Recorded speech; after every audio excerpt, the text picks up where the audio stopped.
La información que refleja el último informe sobre tendencias globales del ACNUR, que ha sido recientemente publicado, manda un claro mensaje y un recordatorio sobre la gravedad de la crisis del desplazamiento forzado venezolano. Para quienes seguimos y trabajamos en estos temas desde hace años, sabemos que la crisis del desplazamiento forzado venezolano es la mayor crisis de desplazamiento que ha tenido la región de las Américas en la historia reciente. Y de acuerdo a las cifras del informe de tendencias globales, la población que se había desplazado forzosamente de Venezuela para finales de 2024 ascendía a 6,2 millones de personas, principalmente de 2015 hacia adelante, una parte significativa de la población venezolana como consecuencia de la crisis sociopolítica y económica que enfrenta Venezuela, se ha visto ante la difícil decisión de tener que dejar a su país y a sus familias y todo atrás. ¿Qué refleja esto en términos comparativos? Refleja evidentemente que las causas que motivan la migración forzada venezolana persisten y persisten a un nivel en que esta se posiciona ya como la principal crisis de desplazamiento forzado a nivel mundial. Esto también se entiende respecto a lo que ha sucedido con otras causas o con otras situaciones de desplazamiento forzado a nivel mundial. Por ejemplo, con el caso de Siria, de Afganistán, de Sudán del Sur, el año pasado vimos cifras de aumento del retorno de personas desplazadas forzosamente a esos países. El 92% de los retornos que hubo el año pasado fue precisamente de personas de Siria, de Sudán del Sur, de Afganistán y de Ucrania. Y esto claramente tuvo un impacto en reducir la cantidad de personas que estaban como desplazadas forzosamente por fuera de estos países. Ahora, otro elemento importante a tener en cuenta ante el cambio de las dinámicas migratorias que estamos viendo en la región, pero que es algo que ha estado de manera prevalente para el caso venezolano, de la migración forzada venezolana desde sus inicios, es que la mayoría de las personas venezolanas se mantienen o han optado como país de destino a países de América Latina y el Caribe. El 85% de la población venezolana se encuentra en países de América Latina y el Caribe. Es de prever que en este año, donde estamos viendo más dinámicas de retorno, de migración de retorno, como consecuencia de las políticas migratorias que ha venido impulsando Estados Unidos y de la imposibilidad de muchas personas de llegar a los Estados Unidos y de buscar protección internacional, la migración venezolana se va a redireccionar hacia otros destinos, ya sea que veamos segundos desplazamientos a lo interno del territorio venezolano, o ya sea que muchas de las personas que están retornando del norte del continente hacia el sur se dirijan a otros países de la región, Colombia, Brasil, etcétera, o eventualmente algunas de estas personas terminen optando por regresar a Venezuela.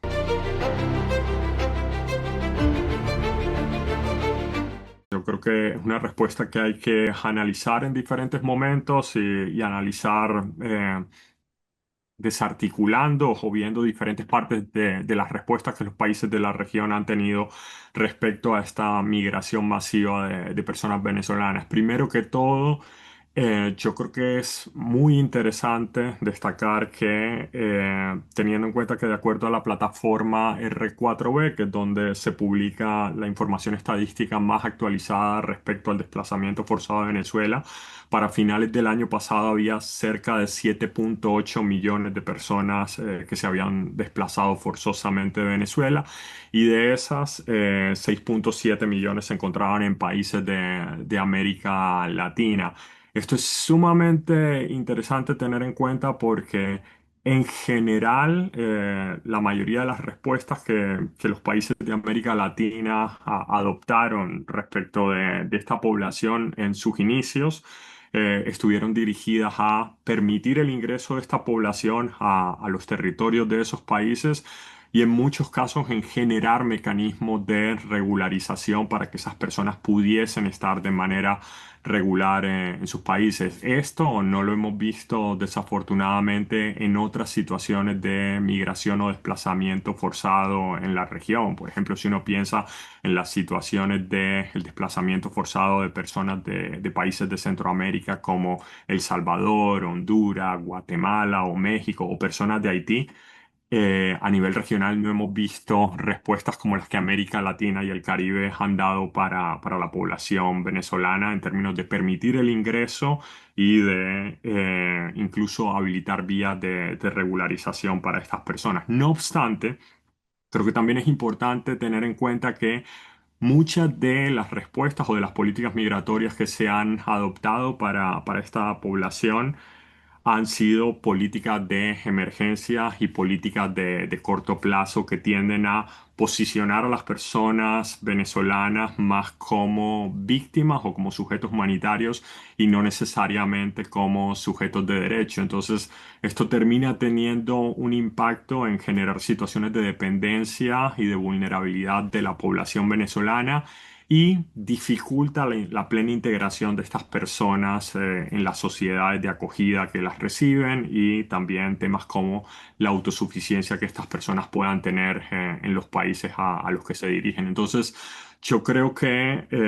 uno de los grandes desafíos que tiene la región ahora mismo con la migración venezolana y con las nuevas dinámicas de migración que vamos a ver en la región es dar ese paso de respuestas de emergencia y respuestas asistencialistas a respuestas más a largo plazo que estén enfocadas en la integración de las personas venezolanas en los países de acogida.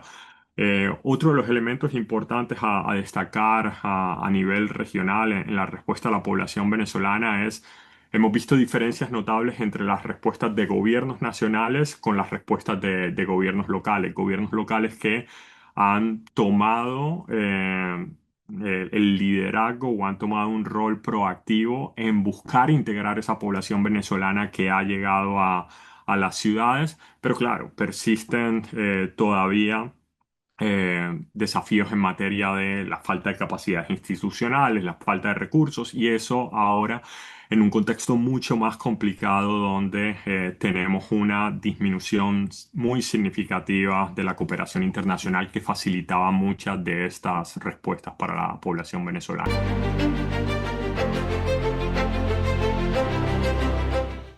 Las medidas que ha venido implementando el gobierno de Estados Unidos desde hace múltiples años, pero en particular desde el 20 de enero de este año, con la entrada de la nueva administración, plantean múltiples retos e implican serias y graves violaciones a derechos humanos de las personas migrantes y solicitantes de protección internacional.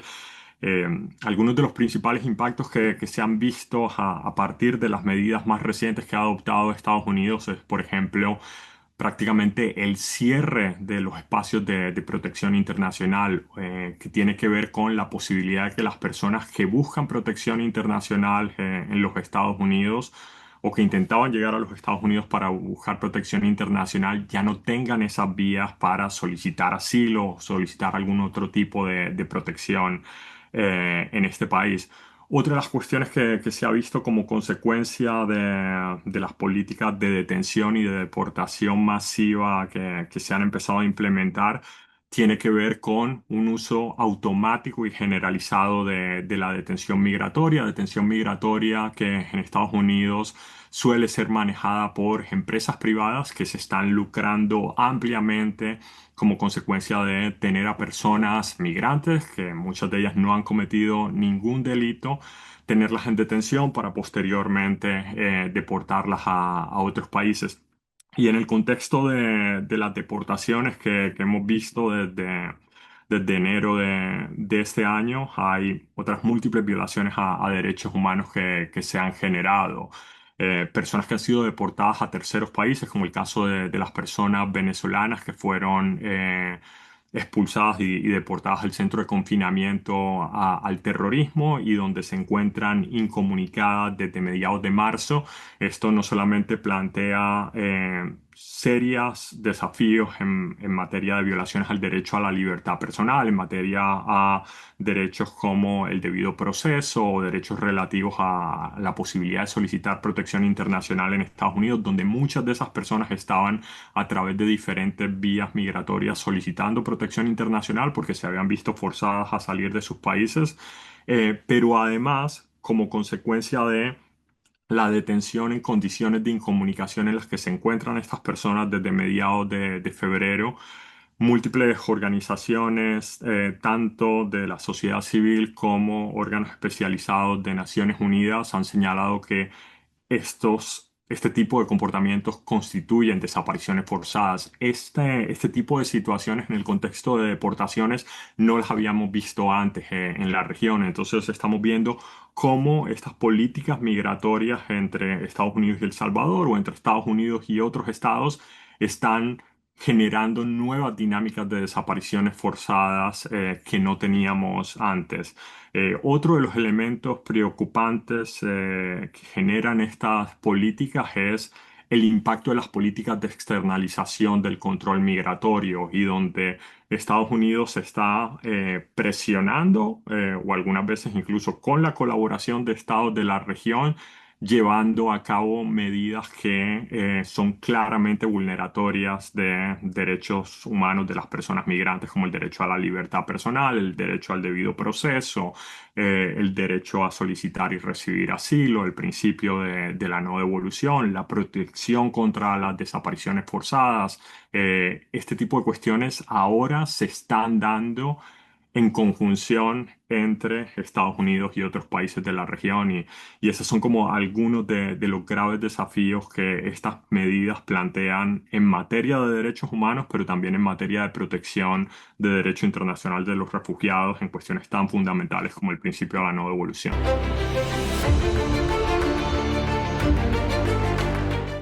Precisamente las medidas que se han tomado con la revocatoria del estatus de protección temporal o con el parol humanitario y en particular a poblaciones como la población venezolana, la haitiana y la nicaragüense tienen serias consecuencias en términos de la protección que estas personas requieren. O sea, si tenemos en cuenta un poco la situación de países como Venezuela, Nicaragua, Haití. Son países que vienen enfrentando ya desde hace muchos años diversas situaciones de alteraciones al orden público, graves crisis políticas y socioeconómicas, situaciones de vulneraciones masivas a los derechos humanos, que en últimas son las que terminan teniendo un serio impacto en la decisión de estas personas de migrar y de buscar protección en otros países. Entonces, una de las principales consecuencias jurídicas y humanitarias es poner en un riesgo la vida y la integridad de muchas de estas personas que se vieron forzadas a migrar de sus países, y que estaban buscando protección internacional en los Estados Unidos, ya sea a través de mecanismos como el TPS o a través de mecanismos como el estatus de protección temporal. O sea, precisamente esto va completamente en contra de lo que los estados deberían hacer y es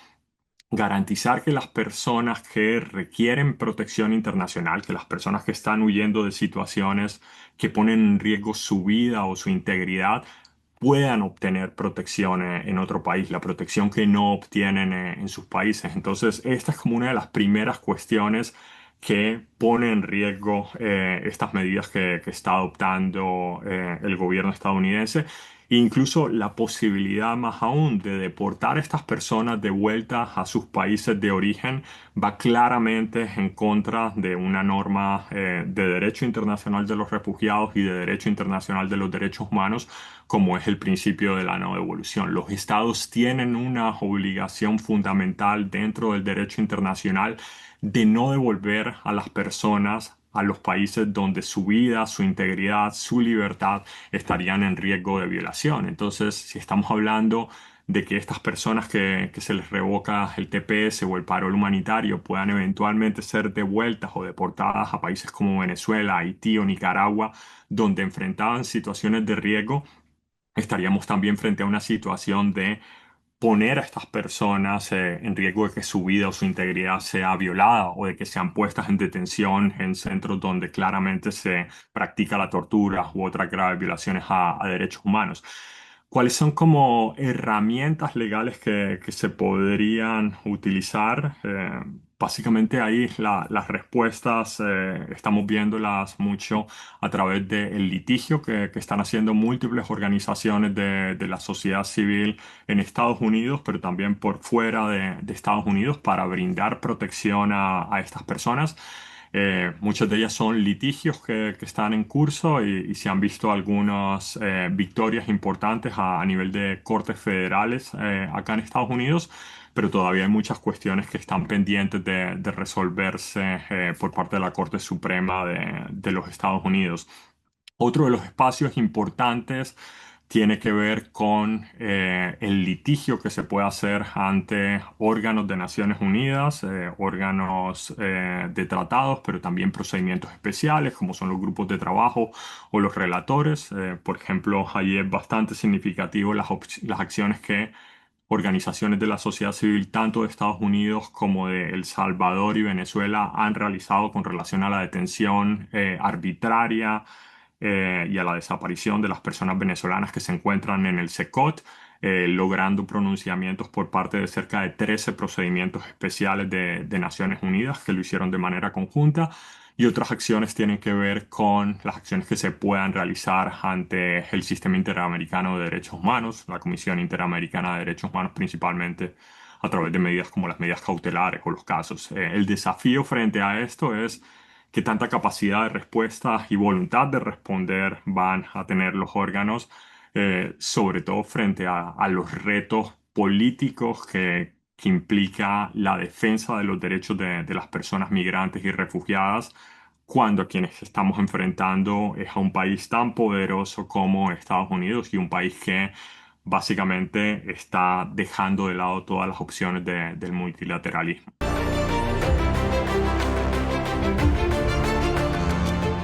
La migración es un fenómeno que ha existido durante toda la historia de la humanidad. Las personas han migrado como mecanismos para sobrevivir, para tener mejores opciones de vida. Entonces, yo creo que la primera cuestión es un poco el cambio de chip o el cambio de mentalidad y que logremos que nuestros gobiernos, nuestros hacedores de política pública,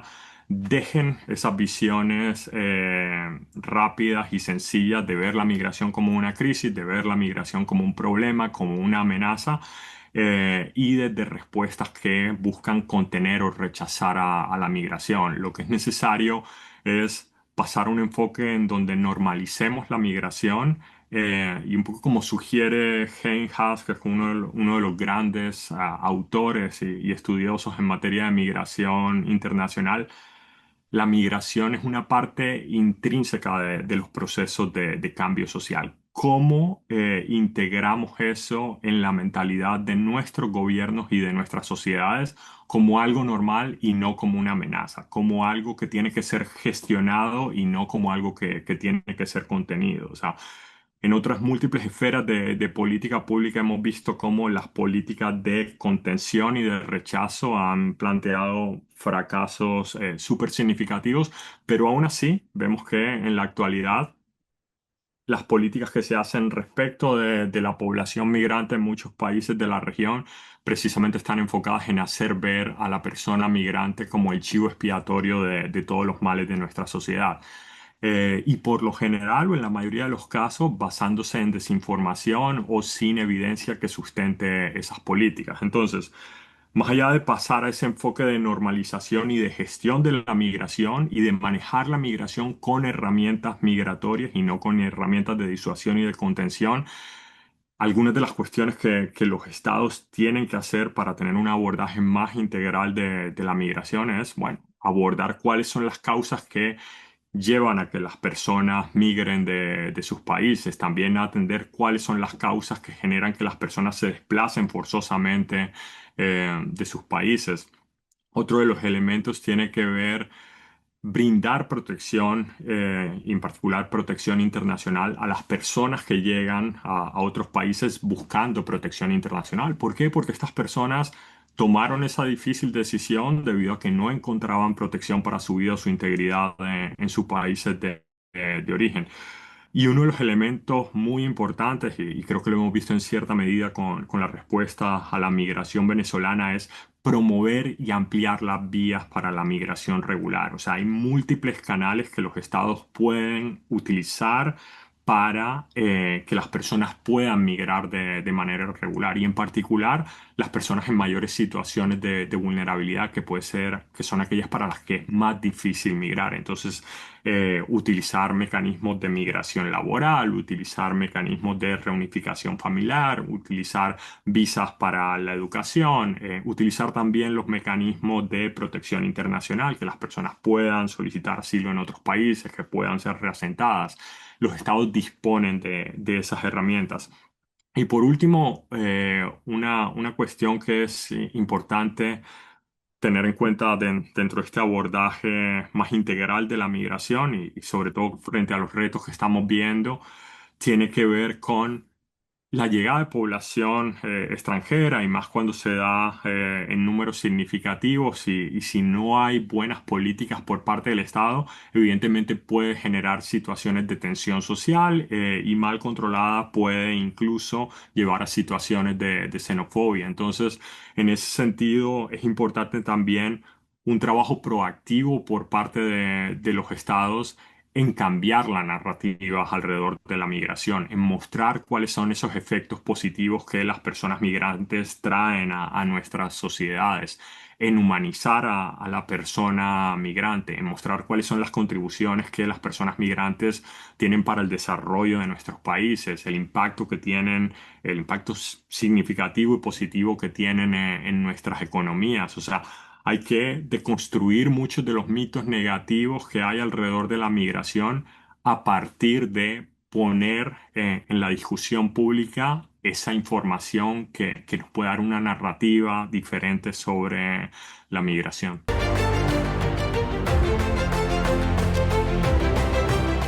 Creo que un poco de las lecciones que hemos visto en lo que va de este año y del 20 de enero hacia acá ha sido precisamente esa falta de una respuesta coordinada y articulada por parte de los estados de América Latina respecto de lo que está pasando a sus connacionales, principalmente en Estados Unidos. Entonces, yo creo que es muy importante reforzar y fortalecer esos espacios de articulación donde los países de América Latina